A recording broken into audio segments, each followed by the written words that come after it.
le jour où n'importe qui a volé mon quelque chose. Je me souviens parfaitement de ce matin-là. J'étais assise à la terrasse du Café des Indéfinis, un lieu quelconque, c'est-à-dire banal, mais dont le nom, lui, n'était pas quelconque du tout. Là-bas, n'importe qui peut commander n'importe quoi à n'importe quelle heure. L'endroit idéal pour observer la vie, perdre la tête et ses affaires. Ce jour-là, j'avais posé sur la table quelque chose d'apparemment insignifiant, un petit porte-bonheur, un objet quelconque, donc sans importance, un porte-bonheur quelconque, disons, peu importe lequel d'ailleurs. Bref, un objet qui était à la fois tout et rien. Et puis, il a disparu. Quelqu'un l'a pris, me suis-je dit. Quelqu'un, une personne présente, qui a peut-être agi trop vite. Pas n'importe qui. Je me suis levée et j'ai lancé une mini-enquête, aussi méthodique qu'absurde. J'ai d'abord demandé au client derrière moi qui portait un chapeau quelconque. Un chapeau si banal qu'il en devenait suspect. Vous n'auriez pas vu quelqu'un toucher quelque chose sur cette table?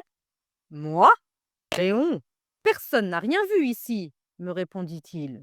Sa voix était convaincue. J'ai continué mon enquête.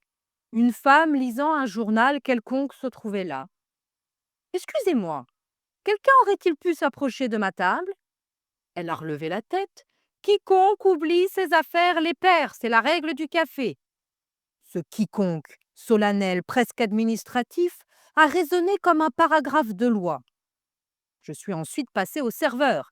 Vous êtes sûr que personne n'a rien pris? Il me répondit. Vous savez, ici, n'importe qui devient suspect.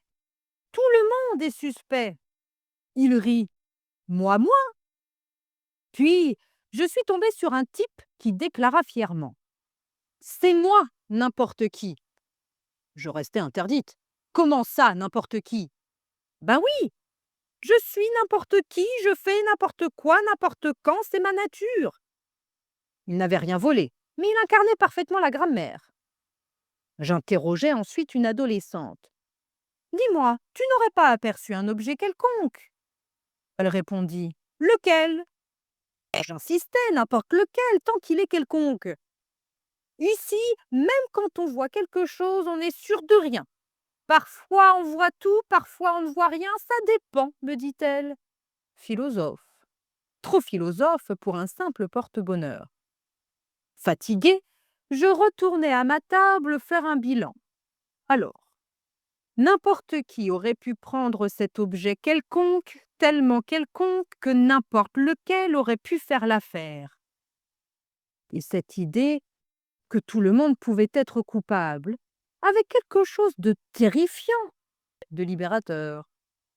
Je commandai un café. N'importe lequel, mais pas n'importe quand, dis-je à la serveuse. Elle m'apporta un café noir, quelconque, mais étrangement parfait, comme si le hasard savait mieux que moi ce dont j'avais besoin.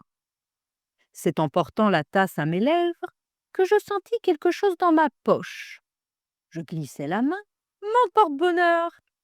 Depuis le début, sur moi. Je suis restée silencieuse, sidérée. N'importe quel porte-bonheur faisait l'affaire. Je décidai l'avoir retrouvé. Comme quoi, parfois, quelqu'un de suspect peut ne pas être n'importe qui, mais juste soi-même. Au moment de partir, la serveuse me lança. Vous voyez, ici, n'importe qui peut faire n'importe quoi, même retrouver quelque part quelque chose qu'il n'a jamais vraiment perdu.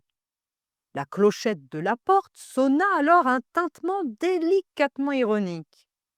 C'est là que je compris. Les pronoms indéfinis d'identité racontent notre façon de percevoir les autres. Parfois, on cherche quelqu'un de précis et on tombe sur n'importe qui. Parfois, on veut quelque chose d'unique et on se contente d'un objet quelconque. Et parfois, on accuse la terre entière alors que tout venait de soi. Alors la prochaine fois que vous utiliserez quelqu'un, n'importe qui, quiconque, quelque chose ou quelconque, rappelez-vous, ces mots ne sont jamais anodins. Même indéfinis, ils dessinent une histoire, la vôtre peut-être. Et puisqu'on parle d'histoire, un dernier mot. un peu plus sérieux sur ces indéfinis qui nous jouent des tours. Je vais vous expliquer. Enfin, essayer. Quelqu'un, c'est quelqu'un, pas n'importe qui. Enfin si, parfois, c'est n'importe qui. Bon, attendez, je recommence plus clairement. Quelqu'un, c'est une personne précise, mais qu'on ne précise pas. Voilà. Non? C'est pas clair. Tcha. Je tente une dernière fois, hein.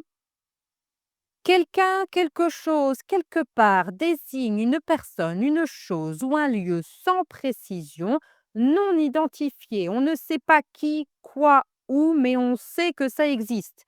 Ce sont des pronoms indéfinis, invariables donc, suivis de la préposition de ou des apostrophes si vous y ajoutez ensuite une qualification, quelque chose d'utile, quoi.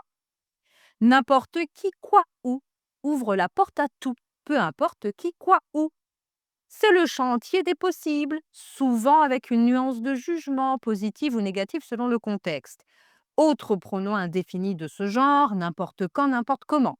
Mais attention, ne les utilisez pas n'importe comment. Suivez les règles tout de même. N'importe qui, tout le monde, pourrait vous accuser de crime grammatical.